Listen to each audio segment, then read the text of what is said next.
Hello friend, स्वागत है आपका फिर से आपके अपने channel A to Z job vacancies में। इस चैनल के मीडियम से आप पाते हैं उत्तराखंड से रिलेटेड नए नए वैकेंसी अपडेट, और साथ में जो है आजकल मैं आपके लिए लेके आया हूँ उत्तराखंड LT 2024 के जो फर्स्ट पेपर है उसकी प्रिपरेशन की सीरीज़। उसमें मैं आपसे डिस्कस करने वाला हूँ आज टीचिंग एप्टीट्यूड के अंतर्गत शैक्षिक तकनीकी जो यूनिट 5 है आपकी, उस यूनिट 3 है आपकी, उसका पूरा रिवीजन। उस रिवीजन में हम केवल MCQ करेंगे और ये जानेंगे कि कैसे किस प्रकार के MCQ जो है शैक्षिक तकनीकी से पूछ सकते हैं। ये इसका पार्ट 1 होगा जिसमें हम 50 MCQ को डिस्कस करेंगे और आप भी अपने आप को चेक कीजिए कि क्या आपके आंसर सही हो रहे हैं या गलत हो रहे हैं।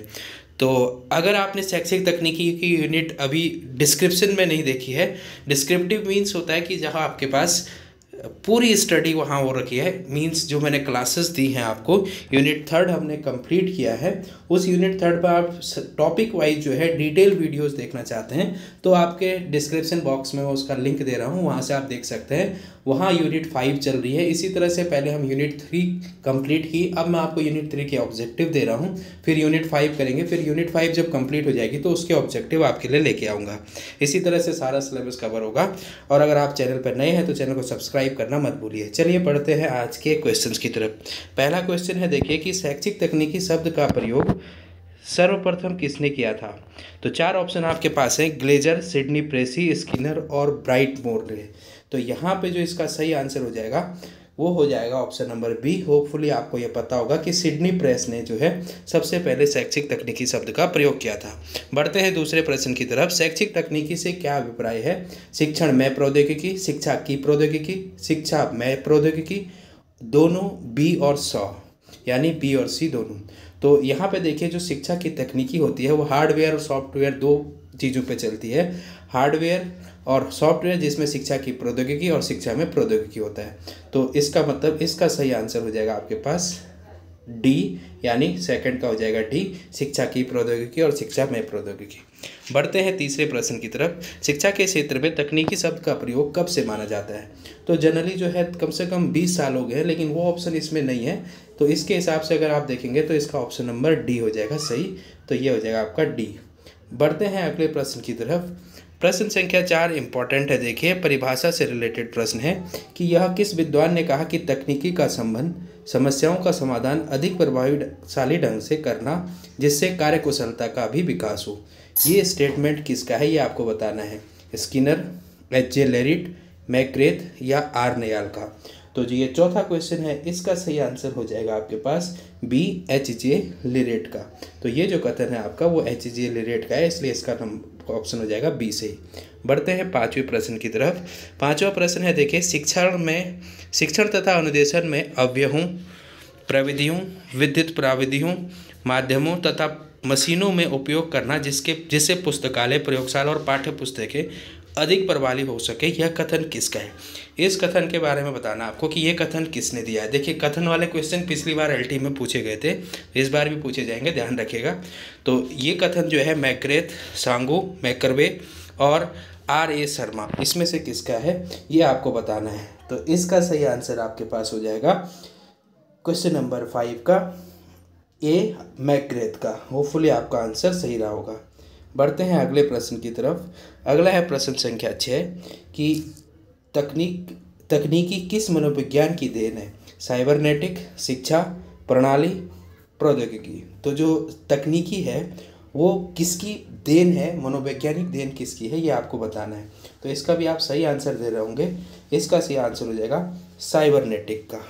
कहीं इसको प्रौद्योगिकी मत लगा दीजिएगा, इसका सही आंसर है साइबरनेटिक, यानी ए ऑप्शन इसका सही हो जाएगा। फिर आप में बढ़ते हैं तकनीकी के 3 प्रमुख घटक। जब मैंने आपको डिस्क्रिप्टिव क्लास बनाई है तो उसमें आपको बताया है कि जो तकनीकी के 3 घटक होते हैं वो क्या क्या होते हैं। तो वो होते हैं आपके पास इनपुट, प्रोसेस और आउटपुट। डिटेल से मैंने इसको बताया आपको। तो इसका सही आंसर हो जाएगा इनपुट यानी आधा, प्रक्रिया प्रोसेस और आउटपुट प्रदा, यानी 7th का हो जाएगा आपके पास ए। अब बढ़ते हैं प्रश्न संख्या 8 की तरफ।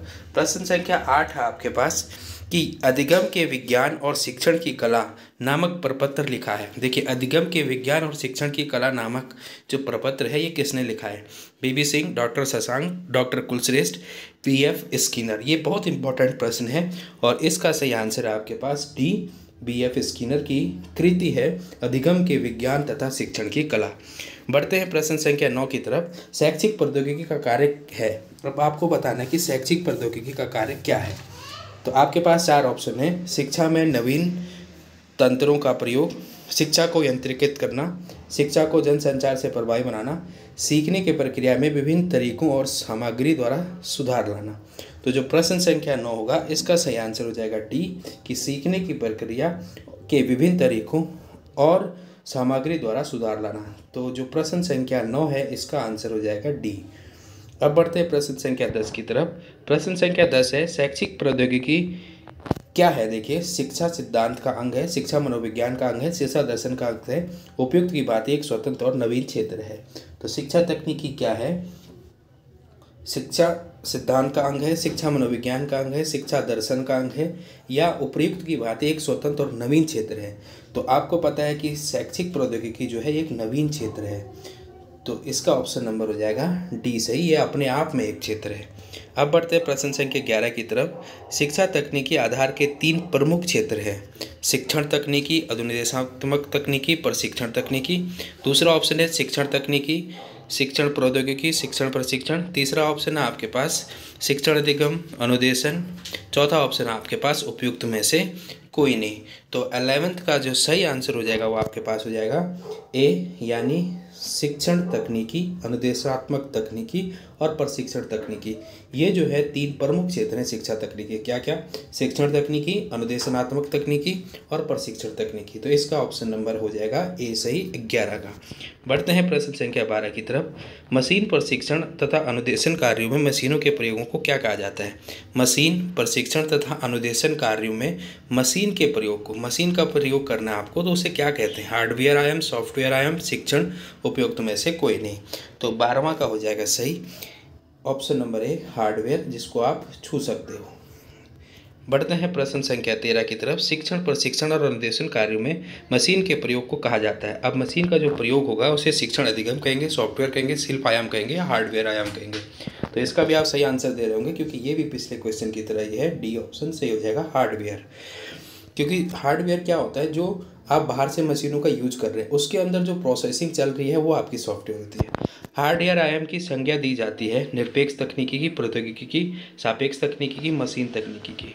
तो हार्डवेयर आयाम की जो संज्ञा है, 14वां प्रश्न का आंसर आपका हो जाएगा सी, सापेक्ष तकनीकी की, यानी आपका सी ऑप्शन सही हो जाएगा। उसके बाद बढ़ते हैं प्रश्न संख्या 15 की तरफ। यह है शिक्षण में तकनीकी का उपयोग सर्वप्रथम कहाँ हुआ था? तो जो शिक्षण में तकनीकी का उपयोग है वो सर्वप्रथम कहाँ हुआ था? जापान, रूस, अमेरिका या भारत? तो इसका सही आंसर है अमेरिका में, सी। बढ़ते हैं प्रश्न संख्या 16 की तरफ। भारत में सर्वप्रथम भारतीय अभिकर्मित अनुदेशन IAPL की स्थापना हुई। तो आपको बताना है कि भारतीय अभिकर्मित अनुदेशन संगठन की स्थापना कब हुई थी? 1974, 1970, 1972 या 1966? तो इसका सही आंसर है आपके पास डी, यानी 1966 में। तो 1966 में भारतीय प्राधिकरण अनुसंधान संगठन की स्थापना हुई थी। डी इसका ऑप्शन सही है, 1966। बढ़ते हैं प्रश्न संख्या 17 की तरफ। अब फिर से एक कथन है, देखिए इसको आप ध्यान से देखिएगा। शैक्षिक तकनीकी उन क्रमबद्ध विधियों के विकास को तथा उस व्यवहारिक ज्ञान को कहते हैं जिनका उपयोग विद्यालय में शैक्षिक योजना, प्रक्रिया और प्रशिक्षण में किया जाता है। इसका अर्थ है कि शैक्षिक तकनीकी उन क्रमबद्ध विधियों के विकास को तथा उस व्यवहारिक ज्ञान को कहते हैं जिनका उपयोग विद्यालय में शैक्षिक योजना, प्रक्रिया और प्रशिक्षण में किया जाता है। यह कथन किसका है? रॉबर्ट मित्र, मैथिस या सैकमाटो का? तो प्रश्न संख्या 17 का आपका सही आंसर हो जाएगा मैथिस, यानी सी। अब बढ़ते हैं प्रश्न संख्या 18 की तरफ। प्रश्न संख्या 18 है, यह कथन किसका है कि मानव के सीखने की परिस्थितियों में वैज्ञानिक प्रक्रिया के प्रयोग को शैक्षिक तकनीक या अनुदेशन कहते हैं। ये भी फिर से डेफिनेशन से है कि यह किसका कथन है कि मानव के सीखने में परिस्थिति में वैज्ञानिक प्रक्रिया के प्रयोग को शैक्षिक तकनीकी या अनुदेशन तकनीकी कहते हैं। ये किसने कहा था, ये आपको बताना है। ऑप्शन आपके पास है गिब्स, रिचमंड, प्रेट और ग्रेट। तो इसका जो सही आंसर हो जाएगा वो हो जाएगा आपके पास ए, गिब्स।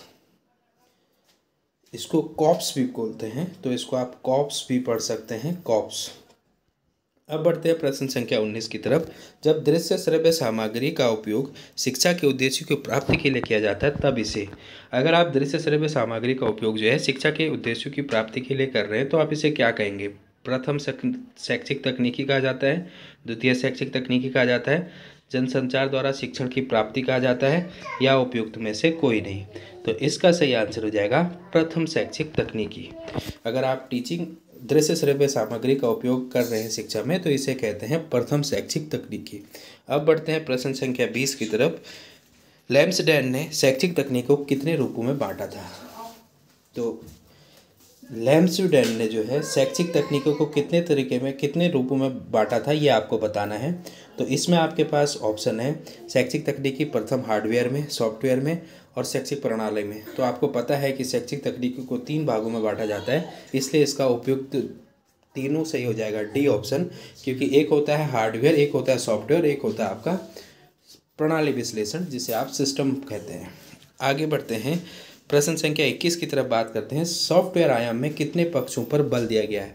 अदा, प्रक्रिया, पर्दा, उपयुक्त तीनों। तो इसका सही आंसर आप दे रहे होंगे उपयुक्त तीनों, क्योंकि मैंने आपको बताया आउटपुट, इनपुट और प्रोसेस तीनों पे। बढ़ते हैं आगे। शिक्षा तकनीकी तृतीय का विकास हुआ। जो शिक्षा तकनीकी थर्ड है इसका विकास कब हुआ ये आपको बताना है। द्वितीय विश्व युद्ध के बाद, प्रथम विश्व युद्ध के बाद, औद्योगिक क्रांति के बाद, उपयुक्त में से कोई नहीं। तो इसका सही आंसर हो जाएगा द्वितीय विश्व युद्ध के बाद। तो 22वां का हो जाएगा ए सही। बढ़ते हैं प्रश्न संख्या 23 की तरफ। रचनात्मक शिक्षा तकनीकी 1968 के प्रतिपादक हैं। आपको बताना है कि जो रचनात्मक शिक्षा तकनीकी है जो 1968 में डेवलप की गई, इसके प्रतिपादक कौन है। तो इसके जो प्रतिपादक है उसके लिए आपके पास 4 ऑप्शन है, गोल्डी, सिल्वरमैन, स्मिथ और प्रेटर। तो प्रश्न संख्या 23 का सही आंसर आपके पास हो जाएगा सिल्वरमैन। सिल्वरमैन यानी आपका बी ऑप्शन करेक्ट हो जाएगा। अब आपके पास है प्रश्न संख्या 24। प्रश्न संख्या 24 की तरफ बढ़ते हैं। प्रश्न संख्या 24 है, कक्षा व्यवहार के 2 पक्षों में विभाजित किया गया है। कक्षा व्यवहार को कौन से 2 पक्ष है जिसमें विभाजित किया गया है। शाब्दिक तथा लिखित, शाब्दिक व्यवहार और अशाब्दिक व्यवहार, दृश्य तथा श्रव्य, उपयुक्त में से कोई नहीं। यहाँ पर आपको बताना है कि जो कक्षा व्यवहार है उसको 2 पक्षों में विभाजित किया गया है और वो 2 पक्ष क्या है। तो शाब्दिक लिखित हैं, शाब्दिक व्यवहार या अशाब्दिक व्यवहार हैं, दृश्य और श्रव्य हैं, उपयुक्त में से कोई नहीं। तो आप में से ज़्यादातर लोग दृश्य श्रव्य लगा रहे होंगे, लेकिन नहीं, ऐसा नहीं है। जो आपका कक्षा व्यवहार है वो 2 व्यवहारों में डिवाइड होता है, शाब्दिक और अशाब्दिक। आप टीचिंग जब करते हैं तो शाब्दिक और अशाब्दिक 2 तरह से क्या करते हैं, हर चीज़ को करते हैं। जैसे आप पुनर्बलन दे रहे हैं, पृष्ठ पोषण दे रहे हैं, सब आप जो है शाब्दिक भी देते हैं और अशाब्दिक भी देते हैं। तो ये है आपके पास प्रश्न संख्या 24 का आंसर। अब बढ़ते हैं प्रश्न संख्या 25 की तरफ, जिसमें छात्र का आरंभिक व्यवहार ज्ञात किया जाए उसे क्या कहते हैं। तो जिसमें जो है आपके पास छात्र का आरंभिक व्यवहार ज्ञात किया जाए उसे क्या कहते हैं ये बताना है। उसे अदा, पर्दा, प्रणाली या विश्लेषण। इसमें से आपको बताना है कि जब आप प्रारंभिक व्यवहार की बात करते हैं तो वो किस में करेंगे, तो वो आप करेंगे अदा में। तो इसका आंसर हो जाएगा ए सही। बढ़ते हैं अगले प्रश्न की तरफ 26 की तरफ। शिक्षण अधिगम प्रक्रिया को कहते हैं अंतिम व्यवहार, निष्पक्ष व्यवहार, सापेक्ष व्यवहार, छात्र शिक्षा अंत्यक्रिया। तो शिक्षण अधिगम प्रक्रिया है वो इनमें से क्या है ये आपको बताना है। ध्यान रखिएगा, अंतिम व्यवहार, निष्पक्ष व्यवहार, सापेक्ष व्यवहार या छात्र शिक्षक अंत प्रक्रिया। तो इसमें से कौन सा ऑप्शन आपको सही लग रहा है। तो आपका सही ऑप्शन हो जाएगा डी। बिल्कुल आप सही होंगे, क्योंकि छात्र शिक्षक अंतःक्रिया ही जो होती है वो टीचिंग लर्निंग प्रोसेस है। आगे बढ़ते हैं, प्रदा को कहते हैं। प्रदा को अंतिम व्यवहार, सापेक्ष व्यवहार, आरंभिक व्यवहार या क्रिया व्यवहार क्या कहा जाता है। तो प्रदा जो होती है वो आपका अंतिम व्यवहार होती है। अदा, प्रक्रिया और प्रदा इस तरह से चलता है, तो प्रदा आपका अंतिम व्यवहार है, यानी इसका ऑप्शन नंबर हो जाएगा ए सही। बढ़ते हैं प्रश्न संख्या 28 की तरफ। शिक्षक तकनीकी के उद्देश्य है पाठ्य वस्तु की व्यवस्था करना, छात्रों की उपलब्धियों का मूल्यांकन करना, छात्रों के गुणों का विश्लेषण करना, उपयुक्त सभी। तो जो शिक्षा तकनीकी है इसका उद्देश्य क्या है ये आपको बताना है। तो इसका तो आप सही आंसर दे रहे होंगे, क्योंकि उपयुक्त सभी जो है किसके उद्देश्य हैं, शिक्षा तकनीकी के उद्देश्य हैं। बढ़ते हैं प्रश्न संख्या 29 की तरफ। डेविस तथा रॉबर्ट ग्लेसर ने शिक्षण तकनीकी के स्वरूप को कितने रूपों में विभाजित किया? 6 तत्वों में, 4 तत्वों में, 9 तत्वों में, 3 तत्वों में। तो इसका सही आंसर हो जाएगा 4 तत्वों में, यानी सी ऑप्शन सही हो जाएगा 29 का। बढ़ते हैं 30 की तरफ। अनुदेशन से तात्पर्य है उन व्यवस्थाओं से जो उद्देश्य की प्राप्ति कराती है, उन क्रियाओं से होता है जो अधिगम में सुविधा प्रदान करती है, उन क्रियाओं से होता है जो शिक्षण विश्लेषण करती है। तो इसका भी आप सही आंसर दे रहे होंगे। अब यहाँ पे आप उपयुक्त डी मत लगा देना। क्यों? क्योंकि देखिए अनुदेशन क्या करता है, केवल क्रियाओं से होता है जो अधिगम में सुविधा प्रदान करता है। उसके बाद शिक्षा विश्लेषण करती है, उससे कोई मतलब नहीं है। और उद्देश्यों की प्राप्ति कराना ये अनुदेशन का काम नहीं है। अनुदेशन का मतलब आपको जस्ट इंडिकेट कर देना, डायरेक्शन दे देना। तो इसका बी ऑप्शन सही हो जाएगा। अब बढ़ते हैं प्रश्न संख्या 31 की तरफ। 31 है B F Skinner, Robert Glaser, Norman A Crowder और गिरबर्ट ने किस तकनीकी में योगदान दिया है? तो ये सब नाम आपके फेमस नाम है। अनुदेशात्मक, दूसरा तकनीकी प्रक्रिया, उपयुक्त में से कोई नहीं। तो 31 का सही आंसर हो जाएगा अनुदेशात्मक। तो इसका आंसर हो जाएगा ए। बढ़ते हैं अगले प्रश्न की तरफ। व्यवहारिक तकनीकी का क्षेत्र है शिक्षा तकनीकी से संकुचित, शैक्षिक तकनीकी से कहीं अधिक व्यापक, दोनों का समान क्षेत्र है, इनमें से कोई नहीं। तो आपको बताना है कि जो व्यवहारिक तकनीकी है वो शैक्षिक तकनीकी से छोटा क्षेत्र है, शैक्षिक तकनीकी से उसका बड़ा, या शैक्षणिक तकनीकी के बराबर, या इनमें से कोई नहीं। तो 32वां का सही आंसर हो जाएगा शैक्षिक तकनीकी से कई अधिक। देखिए शैक्षिक तकनीकी जो टेक्नोलॉजी है वो व्यवहार तकनीकी से छोटी है। शैक्षिक तकनीकी छोटी है, व्यवहार तकनीकी बहुत बड़ी चीज़ है। आदमी ही डेवलप कर रहा है सॉफ्टवेयर को भी, इसको आप भूलिए मत। आगे बढ़ते हैं 33 की तरफ। व्यवहारिक तकनीकी कहते हैं शिक्षण व्यवहार के सुधार एवं परिवर्तन में प्रयोग ज्ञान को, शिक्षक छात्र अंतःक्रिया में परिवर्तन ज्ञान को, छात्र और शिक्षक के मध्य होने वाले व्यवहार को, या उपयुक्त सभी। तो 33 का जो सही आंसर आपके पास हो जाएगा वो ए, कि जो व्यवहारिक तकनीकी है वो शिक्षक व्यवहार के सुधार और परिवर्तन में प्रयोग ज्ञान को होता है। ये हो जाएगा ए। जितना आप अपने ज्ञान में परिवर्तन करेंगे वो आपके व्यवहार में दिखेगा और वही आपकी शिक्षण प्रक्रिया में दिखेगा। बढ़ते हैं प्रश्न संख्या 34 की तरफ। व्यवहारिक तकनीकी को कहते हैं। अब व्यवहारिक तकनीकी को क्या कहा जाता है, इस पे से आपको बताना है कि प्रशिक्षण तकनीकी कहा जाता है, शिक्षण तकनीकी, सहायक तकनीकी, या उनमें से कोई नहीं। तो 34 का जो सही आंसर हो जाएगा वो हो जाएगा प्रशिक्षण तकनीकी ए। तो व्यवहारिक तकनीकी को क्या भी कहते हैं, प्रशिक्षण तकनीकी। एक तरह से आपके पास ये वाइंड अप है। देखिए कि आप अपने दिमाग को खोलिए और जल्दी जल्दी आंसर दीजिए, ताकि आपका टाइम भी कम कंज्यूम हो और आपको बहुत सारी चीज़ें पता लगती इस वीडियो से। इसी तरह की वीडियोज आपके लिए मैं हर यूनिट का लेके आऊँगा। तो आपका सिलेक्शन, मेरा एक ही एम है और आप सेलेक्ट होंगे, इसकी गारंटी मेरा कंटेंट आपको देगा, मैं नहीं। आगे बढ़ते हैं प्रश्न संख्या 35 की तरफ। व्यवहारिक तकनीकी के विकास में क्या महत्वपूर्ण योगदान है? स्किनर, प्रेंट, स्टाउट, नेड और एंडरसन का। एंडरसन, एमेडोर, एल्डर, एंडोल्फोवर, नेड, प्रेंट, स्किनर, ओवर, स्मिथ, और एक चौथा ऑप्शन आपके पास नेड, डी, फ्लेंडर, एमिडॉन, ओवर, स्किनर और एंडरसन। ये जो नाम है ये इसमें से आपको बताना है कि कौन से ऐसे नाम हैं जो व्यवहारिक तकनीकी से महत्वपूर्ण तरह से जुड़े हुए हैं, उनका महत्वपूर्ण योगदान है। तो 35 का जो सही आंसर हो जाएगा वो आपके पास डी। तो इसका आंसर हो जाएगा डी। फ्लेंडर, एमिडॉन, स्किनर और एंडरसन आपके जुड़े हुए हैं किससे, तकनीकी से। तो 35 का था आपका आंसर डी। बढ़ते हैं 36 की तरफ। व्यवहारिक तकनीकी का लक्ष्य है। व्यवहारिक तकनीकी का लक्ष्य क्या है ये बताना आपको। इसमें 4 ऑप्शन आपके पास। क्रियात्मक पक्ष का विकास करना, व्यवहारिक पक्ष का विकास करना, आंतरिक पक्ष को विकसित करना, या इनमें से सभी। तो 36 का जो सही आंसर हो जाएगा वो है, देखिए व्यवहारिक तकनीकी का लक्ष्य क्या होना चाहिए। तो लक्ष्य क्या है, देखिए व्यवहारिक पक्ष को मजबूत नहीं करना है, उसका है कि क्रियात्मक पक्ष को मजबूत करना। तो ए इसका सही आंसर हो जाएगा 36 का। बढ़ते हैं प्रश्न संख्या 37 की तरफ। यह तकनीकी देखिए यह किस तकनीकी की धारणा है कि शिक्षा जन्मजात नहीं होती बल्कि उन्हें बनाया जा सकता है। यह किस तकनीकी के अंतर्गत आएगा कि शिक्षा जन्मजात नहीं हो तो उसको बनाया जाता है। व्यवहारिक शिक्षण प्रथम अधिगम। तो आपको पता है देखिए कि व्यवहारिक ज्ञान ही जो है वो क्या करता है, डेवलप करता है। तो इसलिए ऑप्शन नंबर ए हो जाएगा इसका करेक्ट। बढ़ते हैं प्रश्न संख्या 38 की तरफ। व्यवहारिक तकनीकी की विशेषता क्या है इनमें से? तो व्यवहारिक तकनीकी की व्यवस्था, शिक्षक के कक्षा व्यवहार स्वरूपों का अध्ययन किया जा सकता है, शिक्षण के निष्पातियों का मूल्यांकन वस्तुनिष्ठ रूप में किया जा सकता है, छात्राध्यापकों को शिक्षण अभ्यास काल में पुनर्भरण में भी बल दिया जा सकता है, और उपयुक्त सभी। तो इसका तो आपको लग रहा होगा सारे ऑप्शन सही हैं, तो यही करेक्ट है, इसका डी ऑप्शन सही हो जाएगा, उपयुक्त सभी। बढ़ते हैं फिर परिभाषा की तरफ। देखिए कथन किसका है? व्यवहार मानव की गति या किसी संदर्भ संरचना में उसका अंश है जिसे व्यक्ति अपने उद्देश्यों और शक्ति क्षेत्रों से प्राप्त करता है। यह कथन किसका है? David, boom, Skinner, Nayal. क्या कह रहा है? देखिए व्यवहार मानव की गति और इसकी किसी संदर्भ संरचना में उसका अंश है। यह कथन किस व्यक्ति का है? तो डेविड, बूम, स्किनर और नयाल में से यह कथन आपका दिया था स्किनर ने, यानी ये ऑप्शन नंबर सी हो जाएगा 39 का सही। 40 की तरफ बढ़ते हैं। कोई भी तकनीकी जो विद्यार्थी के अधिगम को बढ़ाए और कम से कम समय लें वह एवं अध्यापक द्वारा कार्य में कम से कम समय लगाकर अधिक उत्पादन दर्शाए, वही सही रूप में शैक्षिक प्रौद्योगिकी है। यह कथन किसका है? डॉक्टर राणा, ट्रेवर, एसवी और डेविड। तो जो प्रश्न संख्या 40 है इसका सही आंसर हो जाएगा आपके पास सी, एसवी का। बढ़ते हैं प्रश्न संख्या 41 की तरफ। 1966 में स्थापित Indian association of programme learning IAPL का नाम बदलकर रखा गया। IAPL का नाम 1966 में स्थापित की गई थी इंडियन एसोसिएशन ऑफ लर्निंग।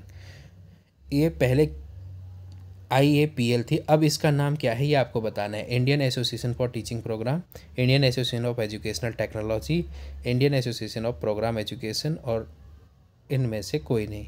तो 41 का आपका हो जाएगा बी। आप अंदाज़ा भी लगा सकते हैं कि हम टेक्नोलॉजी की बात कर रहे हैं, तो इसका नया नाम हो गया। देखिए जो आपका IAPL था वो अब हो गया है IAET। बढ़ते हैं प्रश्न संख्या 42 की तरफ। कठोर शिल्प शैक्षिक तकनीकी और कोमल शिल्प शिक्षिक तकनीकी, हार्डवेयर और सॉफ्टवेयर टेक्नोलॉजी जो है दो प्रमुख भागों में बांटने वाले हैं। किसने बांटा था?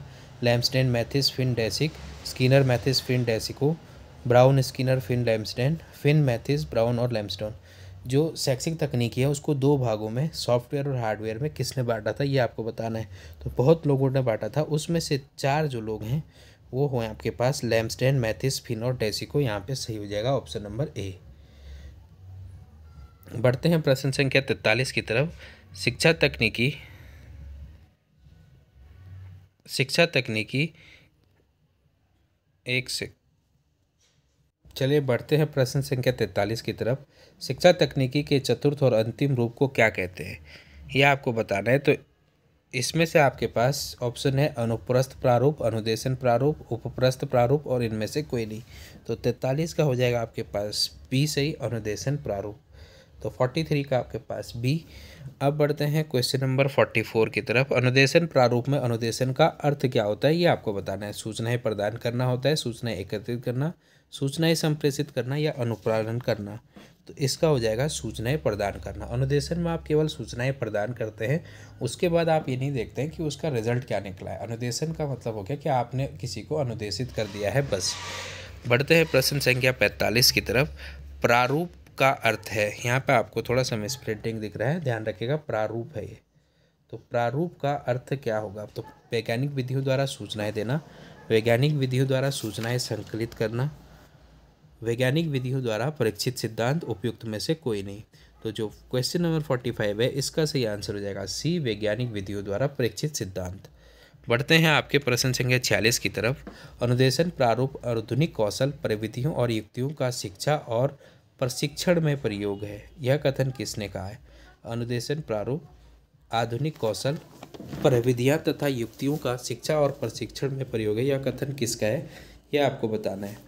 तो ये जो कथन दिया था इसमें आपके पास 4 ऑप्शन है। डॉक्टर प्रकाश, डॉक्टर कुलश्रेष्ठ, डेविड और एक अनविन। तो जो 46 है इसका सही आंसर हो जाएगा आपके पास डी, डेरिक एनविन ने। तो इसका हो जाएगा डी, यानी डेरिक एनविन ने। अब बढ़ते हैं प्रश्न संख्या 47 की तरफ। तो प्रश्न संख्या 47 है, अनुदेशन प्रारूप के सर्वाधिक लोकप्रिय उपागम क्या है? तो अनुदेशन प्रारूप के सर्वाधिक लोकप्रिय उपागम में आपके पास ऑप्शन है प्रशिक्षण मनोविज्ञान प्रारूप, संप्रेषण नियंत्रण प्रारूप, प्रणाली उपागम, उपयुक्त सभी। तो 47 का जो सही आंसर हो जाएगा वो हो जाएगा आपके पास डी सभी।